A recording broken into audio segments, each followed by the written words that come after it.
Welcome to Menorca!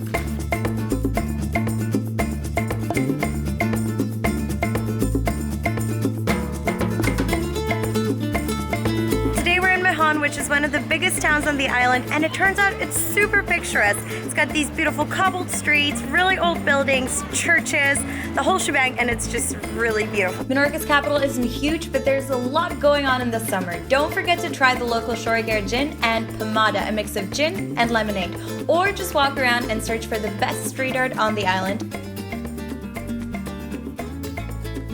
Mahon has one of the largest natural harbors in the world, second only to Pearl Harbor. And the best way to explore it is by boat. My favorite were the glass-bottomed ones from a company called Yellow Catamarans.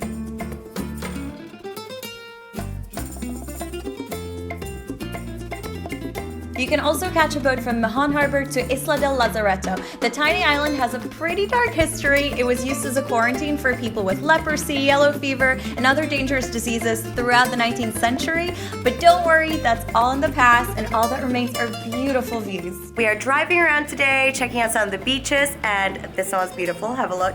Playa de Caballeria is a natural beach on the north coast of Menorca. You can only get there by foot. It's about a 10-minute walk from the nearest free car park.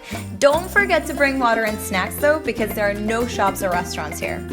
Another beachy favorite of mine was Dolly. It has crystal clear aquamarine waters, and while it's secluded, you'll find a small beach bar with spectacular views nearby.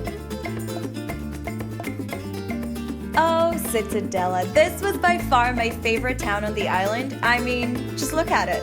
Today we are exploring Menorca, and we've actually hired a car, so we're going to be road tripping around the island. While you're there, try an ensaimada, a traditional Majorcan and Menorcan pastry. But that's not the only food you should be trying. Cittadella is quite the foodie spot. So we just found this cute little restaurant away from the crowds of Cittadella. It was amazing. They had really great vegetarian food.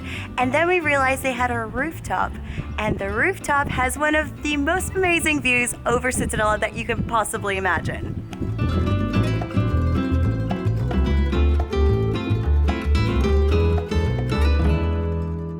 While you're in Cittadella, leave your guidebook at home and just spend a day exploring its romantic side streets and the port.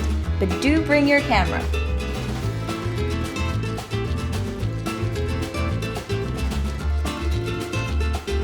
And now we're in Vidya Mecca, which is a really interesting little town. It was built up about 60 years ago, and it was like this outrageous idea. How about we build a tourism resort that is modeled around the houses that are native to Menorca?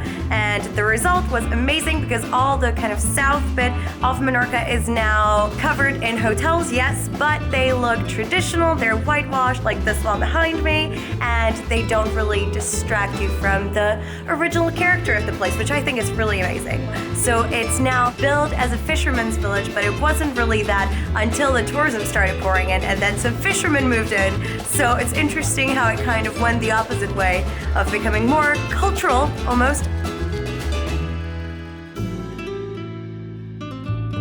This is El Toro mountain, where you can get a great view over the entire island. I am currently hiding out in the shade though because it is really hot today.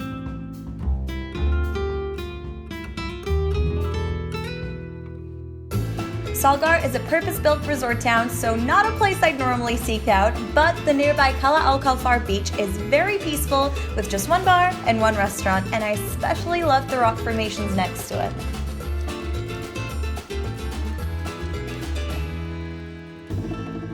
Hello from Bini Fadet, a gorgeous winery here on the island of Menorca. It's out in the middle of nowhere, kind of, sort of, and there are just huge, beautiful vineyards. The sun is setting, and we're about to go get some food now. I've had a bit of a struggle here on Menorca just because it's very kind of fish and seafood focused, but there's a lot of delicious veggie stuff you can try here as well. And if you're not veggie, then you're gonna love it because their food seems to be absolutely amazing.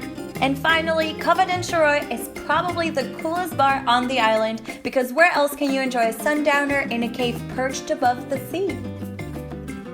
Thank you so much for watching. If you enjoyed this video, please don't forget to give it a thumbs up and subscribe if you would like to see more of my travel videos. I bring them out every Friday, or at least I try to. So I'll see you next week, hopefully. Bye! Añejo means aged, so only people like myself with a higher number of years under their belt are allowed to eat it. That is actually a myth.